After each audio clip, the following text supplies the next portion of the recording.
Sumagot na ang Malacanang. Naku po, pikon na pikon si Aling Claire. Oh, si Aling Claire po tila tila parang umaapoy at dragon na galit sa sumagot. Nako, tingnan nga natin. Aling Claire, nakakapikon po ba ang katotohanan? Mahirap po ba ang depensahan, madam? Hindi, ako nagtatanong lang ako, ha? Kasi madam, yung habang pinapanood ko yung buong press briefing mo, tila parang umaapoy ka. Hindi kasi una-una, bakit hindi ka nag-press briefing kahapon? Monday, di ba? Dapat usually Monday yan. Oh, pinag-isipan nyo pa ng isang araw.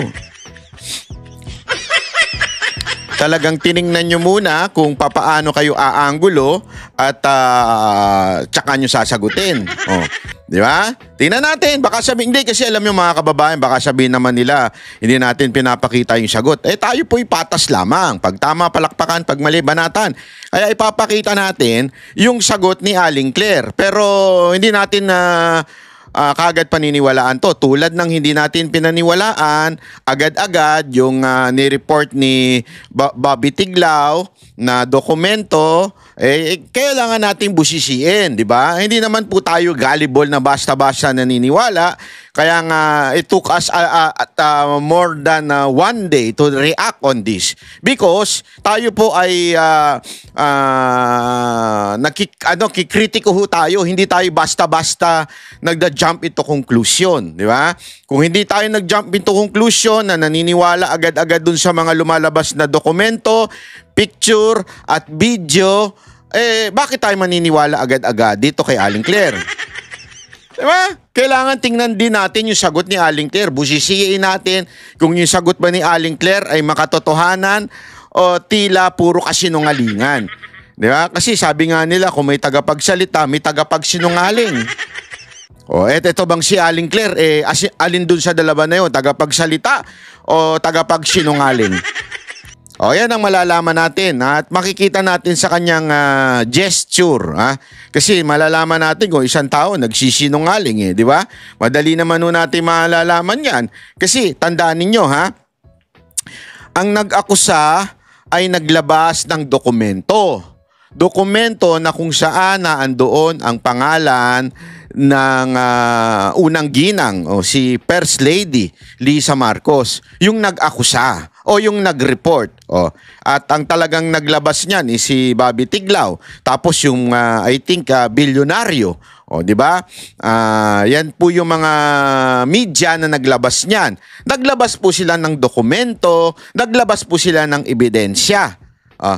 From the LA Police Department, di ba? So, ibig sabihin, actually hindi pala LA Police Department, Beverly Hills Police Department. Naglabas po sila ng dokumento. So, may pinakita po yung mga media na nagbalita nito at tayo ay nireaksyonan laang. Pinareaksyon natin yung kung ito ba ay totoo o hindi. Kaya nga, ang ating komento doon, dapat hindi manahimik ang Malacanang. Dapat sumagot ang Malacanang at magpaliwanag. Ito ba'y totoo? Ito ba'y hindi? Ano ba talaga ito? Di ba? Yun ang dapat nating malaman. Ngayon, sumagot na po ang Malacanang. Kaya ipapakita din po natin sa ngalan ng patas na pagbabalita, ipapakita din natin at ikikriticize din natin tulad ng pag-criticize natin doon sa nilabas ng bilyonaryo at nilabas ni Bobby Tiglao. So tayo din naman, hindi pwedeng, hindi din natin kikriticize o titignan kung merong, ibig sabihin ng criticize is that it doesn't mean na maniniwala o hindi maniniwala. Pag sinabi mong kiri-criticize, titignan mo talaga yung pinakalaman ng sinasabi. Kung yung sinasabi ba medyo may katotohanan o yung sinasabi ba ay medyo may kasinungalingan.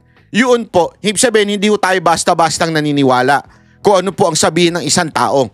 Whether ito po ay papabor sa mga Duterte o whether ito ay papabor sa mga Marcos. Tayo po makikriticize as if ito po ay objective dapat ang ating kritisismo. So kinriticize natin yung Bilyonaryo News kahapon at kinriticize din natin yung kay Bobby Tiglao.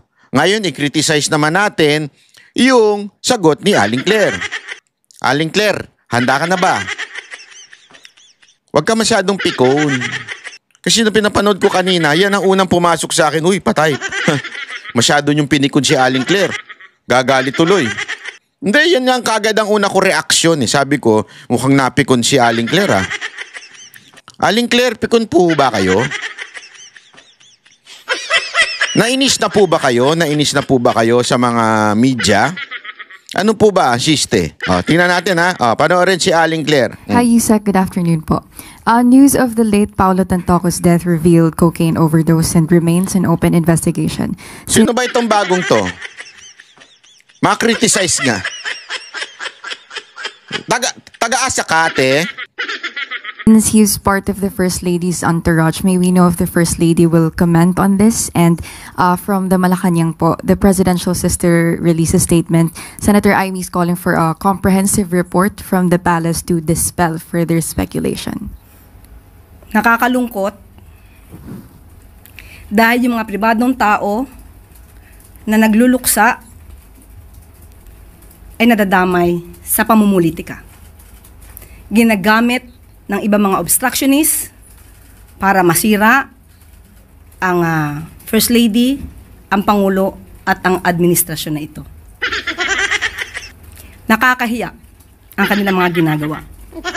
Unang-una, si Mr. Paulo Tantoco ay hindi po kasama sa official entourage. Hindi daw siya kasama sa... Ito ang first argument niya. Tingnan natin. Hindi daw siya kasama sa official entourage. Yan ang first argument, hindi kasama. Kung meron kang piniresentang argumento, ano dapat? Maglabas ka ng ebidensya. Kasi yung media na nagbalita niyan, may nilabas na ebidensya. As a matter of fact, may mga video, photo na lumabas. Ngayon, tinatabla mo yun. Asan ang ebidensya? Labas nga ang ebidensya? Ni FL or ni First Lady ng unang ginang. Asan ang ebidensya? Nakakahiya dahil... Ay, wala. Walang ebidensya. Basta lang sinabing, ay, hindi siya kasali. Out siya. Asan yung ebidensya, madam? Akala ko ba based on evidence dapat ang lahat ng bagay ng pagbabalita? Bakit walang ebidensya? Yung nagbalita, may ebidensya. May mga video, may mga photos, may naglalabasan. Napasayaw-sayaw pa si First Lady. Nandun din ang picture nung video rin nung nasawi. May ebidensya. Bakit ito walang ebidensya? Hindi, again, we are just criticizing everything that we are seeing in mainstream media. Tayo po ay hindi tumatanggap ng basta-bastang balita. Kini-criticize natin. Pero ang problema, yung mga nag-report, may inilabas na ebidensya. Si Madam Claire, etong si Aling Claire, nagsabi siyang hindi kasama sa entourage. Tapos na. Walang ebidensyang nilabas. Paano na yun? 1 point doon sa mga naglabas. Sige, i-score natin.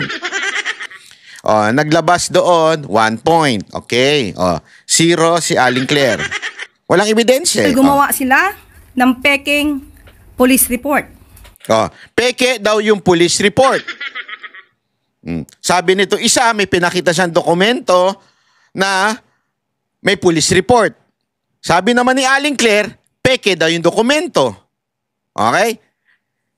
Yung mainstream media na naglabas ng balita na yon, may ebidensyang nilabas. Si Bobby Tiglao, may dokumentong inilabas. Si Aling Claire, tingnan nga natin kung may lalabas na dokumento na para sabihin niyang hindi totoo yung dokumento na yon. Naturingan journalist, mga dating spokespersons, hindi marunong mag-imbestiga ng sarili. Hindi sila nagiging journalist, kundi nagiging propagandista. Asan na yung dokumento? Mga sinusulong na interes. Asan na yung tunay na dokumento? Ang sinasabing police report na na-post sa Facebook ay isang malaking kasinungalingan. Okay. Asan ang ebidensya mo? Kahit kayo po mismo ay maaaring mag-imbestiga Mm. sa nasabing lugar Mm. sa Beverly Hills Police Department para malaman nyo na yung nilagay sa Facebook Ah? na may guhit na color pink, kung di ako nagkakamali, ang Kulay party pink? yun ay dinagdag lamang. Mm. Dinagdag lang daw, Nag-start peke. Ang mga salitang, and I quote, and Mm. the And? cause of initially suspected to be drug overdose up to the word Miro, yan po ay dinagdag lamang. Dinagdag lamang daw. Anong ebidensya mo? Na peke, kasi sinasabi niya peke daw yung dokumento na yon. Anong ebidensya mo na peke yung dokumento na yon? Sige nga. Ito ay mga gawain upang masira Asan? ang unang ginang, ang Pangulo, Mm. at ang administrasyon na ito. Asan na? Para sa pang-personal na interes. Asan na ebidensya? Tandaan po natin. Oy! Nag-aantay kami! Ang unang ginang po, nung siya ay nasa Los Angeles, ay meron po siyang security service Oh, na provide ng US. so, At meron din po siyang kasamang PSG. so, Hindi rin po siya asan na yung dokumento? Anak ng tutsa, oh. So, pwede na ba nating puntusan yung naglabas ng dokumento? Oh, di puntos na naman sa kanila yon. 2-0 ka. Maligtad. Dito. 2-0 si Auntie Claire. Oh, si Aling Claire. Aling Claire, 0 ka pa. Labas ka ng dokumento. Yung mga argument mo, dapat nilalabasan mo ng dokumento. Okay? Hindi pwede yung maniniwala lang kami sa sabi-sabi mo. Hindi pwedeng gayon, ha? Hindi pwedeng gayon. Hindi pwede. Wag ganon. Tuloy. nag-stay sa nasabing hotel ni Mr. Tantoco. Hindi daw siya nag-stay doon sa hotel ni Mr. Tantoco. Ebidensya, ilabas uli. Although, yung kabilang panig hindi nag-accuse, hindi nag-accuse na magkasama sila ng hotel. Kasi pwede namang hindi magkasama ng hotel eh. Pwede namang pumunta lang sa hotel. Di ba? Not necessarily kailangan naka-check-in silang pareho sa isang hotel at sa parehong room. Nandun yung asawa ng isa eh. Hindi naman pwedeng gayon. Di ba? Hindi kasi totoo naman, pangari may mga state visit ang mga presidente, ang mga opisyalis natin, hindi ibig sabihin sama-sama sa hotel. Minsan, magkakahiwalay yung mga talagang BBIP, doon talaga sila sa mga mamahalin. Tapos yung mga staff and other guests, doon lamang sa medyo VIP hotel lang. Hindi ibig sabihin magkasama. But, hindi ibig sabihin noon, hindi sila nagsama doon sa kwarto. Linawin lang natin ha. Linawin natin na maigi ito. Hindi porket hindi sila magkasama ng pinag-check-in ay masasabi nating hindi sila nagsama sa isang hotel nung sila po ay nagpa-party-party na. Number 1. Number 2, hindi rin ibig sabihin na magkasama doon sila sa hotel ay kasangkot si FL. Linawin natin na just to be fair. Linawin natin. Hindi ibig sabihin bumabatak din si FL. Para malinaw lang, para to be fair. Okay? But, yung argument ni Aling Claire na hindi sila magkasama ng pinag-check-in ay hindi ibig sabihin pinasisinungalingan yung akusasyon ng kabilang kampo o yung balita ng kabilang kampo na sinasabing magkasama sila during doon sa pagka-overdose ng isang tao. Hindi pinasisinungalingan sa pamamagitan ng pag-check-in ni FL sa ibang hotel. Linawin natin. It doesn't confirm nor deny na magkasama sila. In other words, kung sa korte yan, objection, Your Honor, irrelevant. Iba po ang kanyang hotel. It doesn't matter. At meron po siya mga activities. March 8. Kung pwede po nating maipakita sa monitor. March 8, makikita niyo po sa screen na mayroong konsyerto para sa Konsyerto. Okay. Makikita niyo sa larawan din, Secretary Cristina Frasco. March 8 yan ginanap, hapon hanggang gabi. Hapon hanggang gabi. Kanino nang galing yung hapon hanggang gabi? Kanino po nang galing? Sa kanya, di ba po? Tama, mali. Imbestigahan natin. Hapon hanggang gabi. Ulitin natin yung sinabi niya. Makikita niyo sa larawan din, Secretary Cristina Frasco. March 8 yan ginanap, hapon hanggang gabi. Hapon hanggang gabi. Anong pinatutunayan yan? Wala. Irrelevant pa rin. Okay? Tignan natin yung nilabas ni Bobby Tiglao na dokumento. Yung isinare niya sa FB na dokumento. I-screenshot natin para malinaw. Baka sabihin ninyo hindi po sa akin ang galing ito Linawin ko lamang po. Hindi po sa akin ang galing ito. Ito po ay nilabas ni Bobby Tiglao. Pakita natin screenshot nung nilabas ni Bobby Tiglao. Baka kasi sabihin ninyo tayo ang naglabas. Hindi po tayo ang naglabas nito Linawin ko sa mga tangang nanonood at nag-o-observe at naghahanap ng pagkakamali ni Banat Bay. Hindi po ako tanga. Ito po ang nilabas na screenshot po ni Bobby Tiglao sa page niya. Ay sa personal FB niya. Ayan po. Galing po yan kay Bobby Tiglao. Nakikita niyo yung picture niya sa taas? Sa Facebook ni Bobby Tiglao. Hindi natin pero ang mga friends niya dyan ay sila Jason sa mga kilalang prominenteng tao na sigurado kung tunay na ito. Ayan, nakalagay dyan. I receive a via Viber. Ang tanong, ano ang nakalagay? Sige, basa. Palakihan natin Ito yung nakalagay. Ayan. Ayan po ang nakalagay. Ayan. March 8, 11:32. Ulitin natin. Ano daw? Reported time of incident, March 8, 11:32 a.m.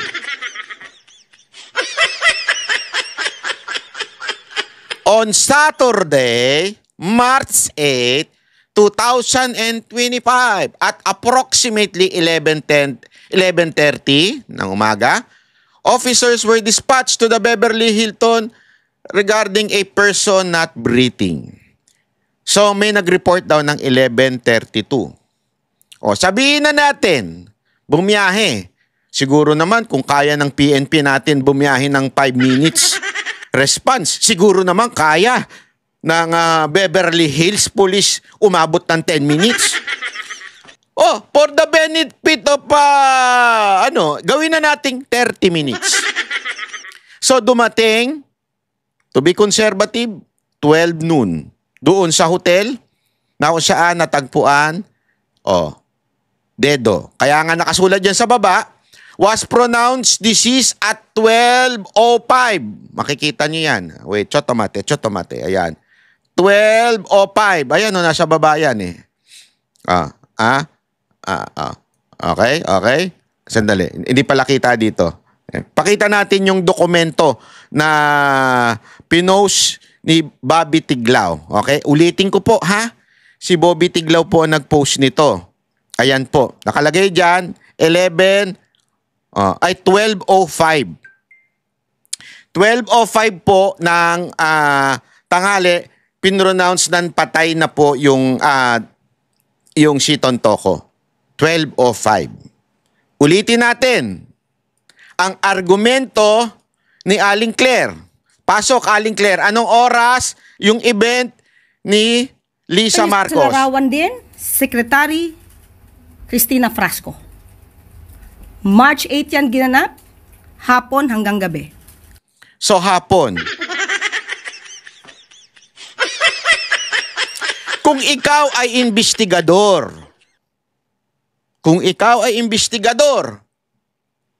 may nangyaring alas 12. Pero nakita si Madam Lisa ng hapon pa.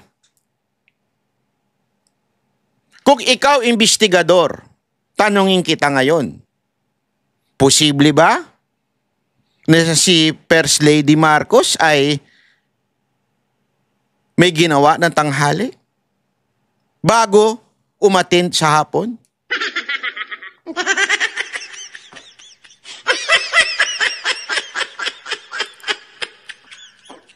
So, ibig po bang sabihin nun, mga kababayan, etong konsyerto para sa Pilipino ay magpapatunay na kasinungalingan ang dokumentong inilabas ni Bobby Tiglao?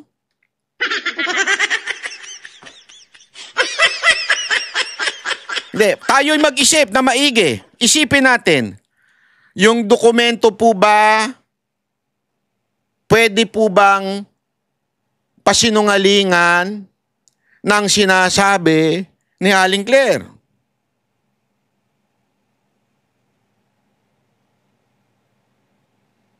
Pwede?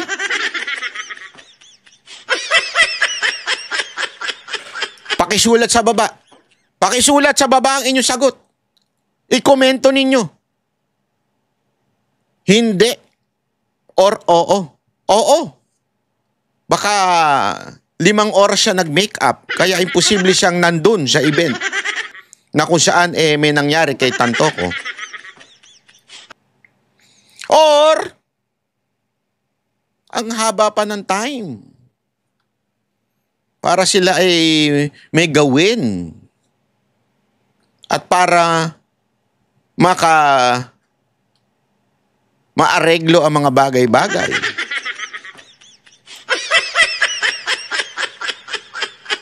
Binanggit pa ni Aling Claire na meron daw siyang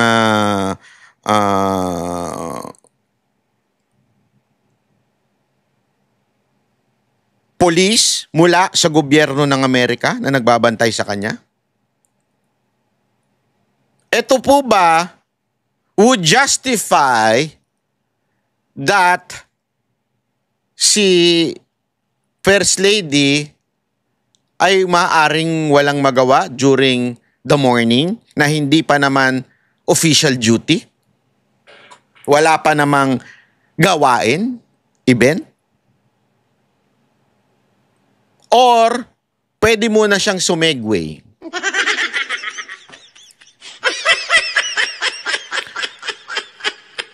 Posible rin ba na maaaring tinulungan din siya na makaalis na doon sa particular na incident na yon? Posible po ba yon? O hindi posible yon? Base sa mga nakikita nating galawan ng mga CIA sa mga Hollywood movies, actually hindi lang Hollywood movies, sa mga documentary. Sa mga documentary na lumalabas tungkol sa mga pangyayari kung papaano itinatago ang mga sikretong bagay ng Amerika, sa tingin niyo po ba maaari o hindi maaari na tinulungan din siya na makaalis doon sa partikular na lugar na yon? Kayo po sumagot.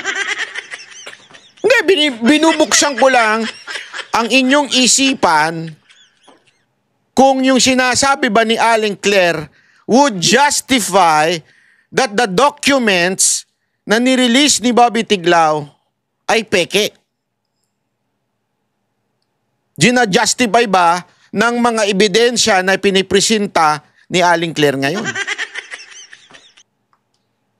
Umaga hanggang tanghali nangyari insidente. Sa hapon pa daw ang event na ito.